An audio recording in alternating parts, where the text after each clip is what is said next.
state of emergency, Professor Soyinka have now spoken. Prominent figures and organizations have strongly condemned President Bola Tinubu's declaration of a state of emergency in Rivers State, warning that it undermines democracy and the rule of law. In this view, Nobel laureate Wole Soyinka criticized the move, calling it excessive and contrary to the principles of federalism. He questioned the constitutional framework that allows such unilateral decisions and emphasized the need for reforms to decentralize power.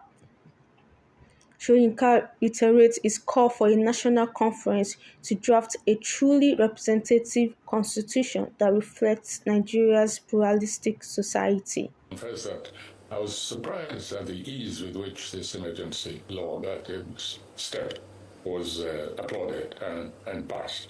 And then the critical question, even within the powers of a president under a democratic dispensation, there are areas of discretion. And you're quite right to point out this wholesale suspension of everything to government.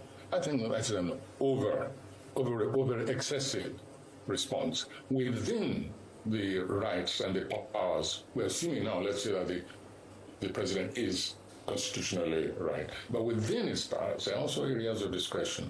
And I think that the wholesale scuttling of the democratic existence in the rivers was excessive. I think it could have been managed much better, much more economically. Recently, the former President Goodluck Jonathan has also described the suspension of Governor Similayi Fubara and other elected officials as a major setback for Nigeria's democratic image. Speaking at the Ask Statumari Foundation colloquium in Abuja, Jonathan cautioned that the political crisis could erode public trust in governance and discourage investments. However, the Nigeria Bar Association (NBA) has also rejected the National Assembly's approval of the state of emergency, calling it unconstitutional. NBA President Afem Osigwe San stated that the use of a voice vote to approve the measure failed to meet the constitutional requirements of a two-thirds majority. For us, first of all, the grounds for the declaration of a state of emergency in Rivers State were not in existence as at the time the president made the declaration. It is our view that the facts as presented did not justify a declaration of state of emergency. They did not meet the threshold or the facts and circumstances that enumerated under Section 3(5) subsection 2. Now, the next segment is whether, assuming that as lawyers say, without conceding that the president was right in declaring a state of emergency, was he right in suspending the governor and his deputy as well as the House of Assembly? We also went on to say and still insist that that declaration too was unconstitutional, because Section 11(4) of the Constitution makes it clear that declaration of a state of emergency does not extend to power of the National Assembly to remove a governor.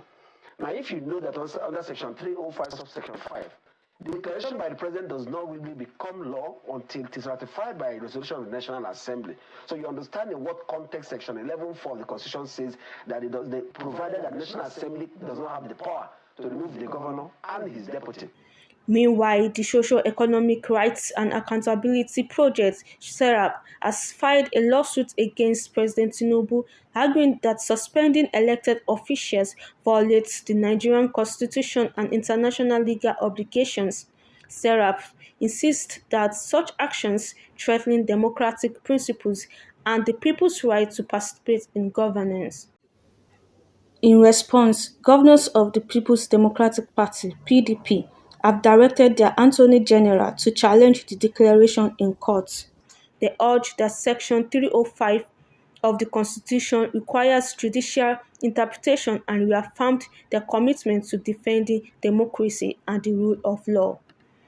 As tensions escalate, the Rivers crisis continues to draw widespread criticisms, with key stakeholders warning that Nigeria's democratic stability is at risk.